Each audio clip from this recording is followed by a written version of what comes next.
Meine Freunde, das sind Sie! Aus in den Kampf für Kaiser, Gott und Vaterland! Yeah!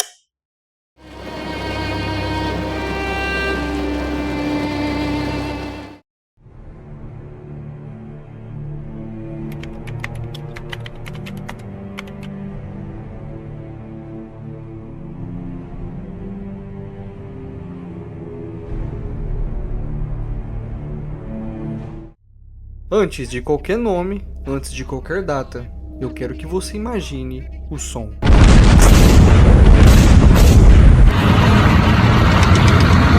O som de botas marchando nas ruas de pedra, o som de sirenes cortando o céu, o som do trem partindo, levando pessoas que não sabiam se voltariam.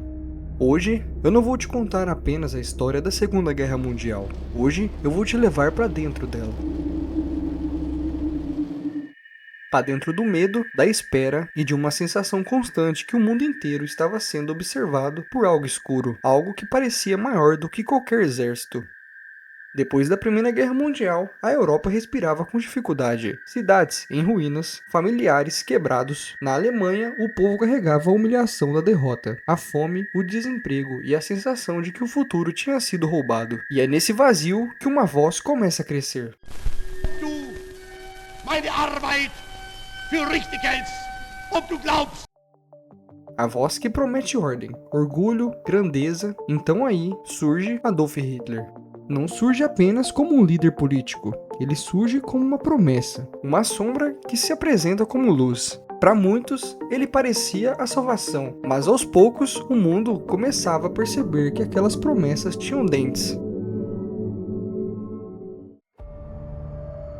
As ruas começaram a mudar, bandeiras surgem nas janelas, discursos ecoam nas praças, a economia se move, as fábricas voltam a funcionar, os uniformes aparecem, o país se levanta, mas não de uma forma silenciosa. Cada passo é a demonstração de uma força que surge de um caminho cheio de terror. Cada marcha é um aviso, enquanto isso, em outros países, as pessoas observam à distância, tentando acreditar que tudo aquilo não vai passar de uma fase, mas a história não costuma avisar quando vai sangrar. Cartazes nas paredes, filas nas praças, nomes sendo chamados em voz alta. Jovens deixam suas casas com mochilas nas costas e olhos cheios de medos disfarçados de coragem. Mães abraçam seus filhos como se estivessem tentando gravar aquele momento na memória, como se fosse o último. Pais apertam as mãos em silêncio, sem saber o que dizer. Muitos partem acreditando que a guerra vai ser rápida e que vão voltar como heróis. Poucos imaginam que alguns nunca mais vão voltar, e os que voltarem não serão mais os mesmos.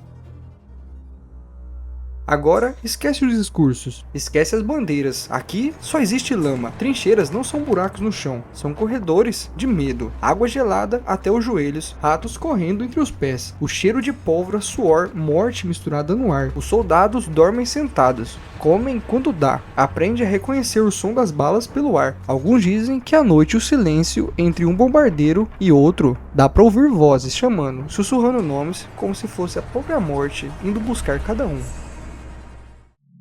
Enquanto os soldados estão no fronte, a guerra entra pelas janelas das casas. Sirenes tocam, luzes se apagam, famílias correm para abrigos, crianças aprendem cedo demais o que é o som de uma bomba caindo. Cidades inteiras viram poeira, prédios viram sombras e no meio dos escombros, pessoas procuram por nomes, procuram por rostos e procuram alguém que talvez nunca mais vão encontrar.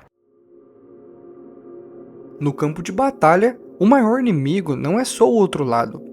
É o medo de dormir e não acordar, o medo de ouvir passos atrás de você, o medo de sobreviver enquanto seu amigo não sobrevive. Muitos soldados escreviam cartas que nunca foram enviadas, palavras que ficaram no bolso de uniformes rasgados, promessas que não chegaram em casa. Alguns dizem que depois da guerra ainda escutam explosões quando fecham os olhos, ainda sente o cheiro da fumaça, como se o campo de batalha tivesse se mudado para dentro da cabeça deles.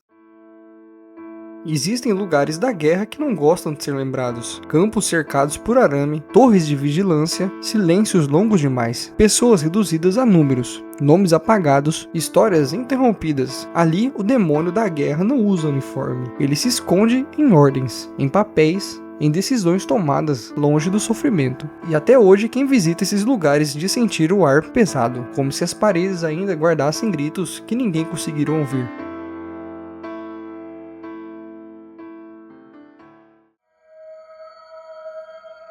A guerra, aos poucos, começa a se virar contra quem iniciou. Cidades bombardeadas, exércitos recuando, líderes se escondendo, e o comandante desaparece dos palcos e aparece nos relatos de bunker. E quando a notícia chega, a guerra oficialmente termina. Mas o que ela deixou para trás, isso não termina nunca. Soldados voltam para casa, alguns com medalhas, outros com cicatrizes que ninguém vê. Cidades não reconstruídas, mas memórias não se apagam com tijolos. Famílias visitam túmulos sem corpos. Guardam fotos em caixas, contam histórias para que o mundo não esqueça, porque esquecer é deixar uma sombra crescer de novo. A Segunda Guerra Mundial acabou nos livros de história, mas a presença dela ainda anda por aí, em momentos, em nomes gravados em pedra, em sonhos que ainda acordam pessoas no meio da noite.